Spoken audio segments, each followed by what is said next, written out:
Dwi Nopika di Kota Pagar Alam, Sumatera Selatan harus mengikhlaskan sang mantan kekasih yang menikah dengan kakaknya sendiri. Ia pun mendadak viral dengan video pengakuan yang dibuatnya.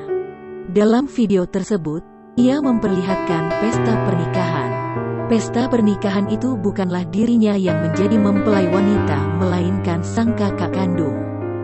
Ia pun mengunggahnya di akun TikTok @virgo_2596 pada Senin, tanggal 20 September tahun 2021. Ia mengucapkan selamat kepada sang kakak tersebut, bahkan juga pada mantannya yang resmi menjadi iparnya.